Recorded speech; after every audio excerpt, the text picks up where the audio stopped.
It's a natural inclination for us to put ourselves down.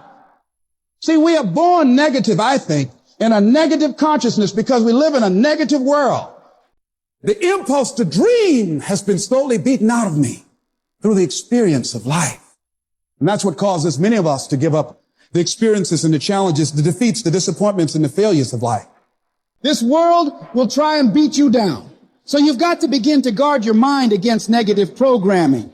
Like turn off the television. Don't watch the news. If you look at the news, you cannot feel good looking at the news. Every time you hear that voice in your head telling you, we can't do this. This is too hard. This is too painful. This isn't worth it. You got to tell it to shut up. That voice is a liar.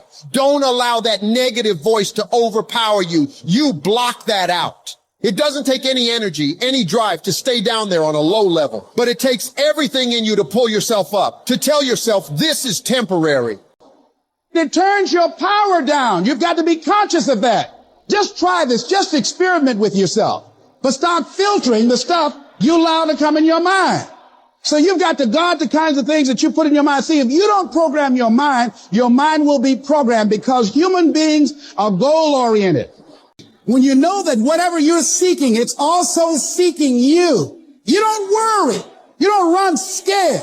You don't think somebody's going to take it from you. You listen to your inner voice and you always take the high road. There will be the tendency, the natural inclination to take the low road.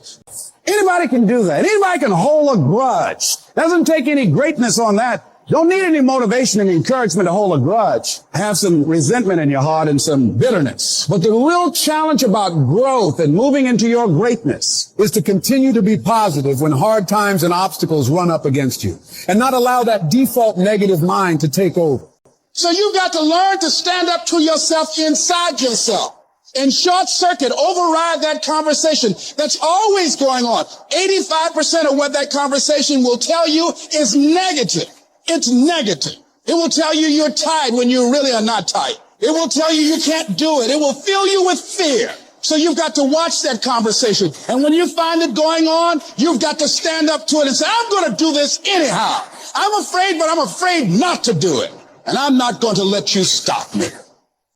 Now is the time to take control. You focus on your strength. You focus on your abilities. Unquestionably, trust yourself. Take the leap of faith and believe that everything's going to be all right. Turn off things that can contribute to your fear. Turn a deaf ear to people that all they can do is talk about how negative things are because they have bought into the consciousness of the world. Start attending workshops, seminars, listening to tapes on a daily basis to begin to recondition your mind, to retrain your thinking. Faith comes by hearing and hearing and hearing. Listen to things that can empower you, that can enable you to create a new reality for yourself in a new life.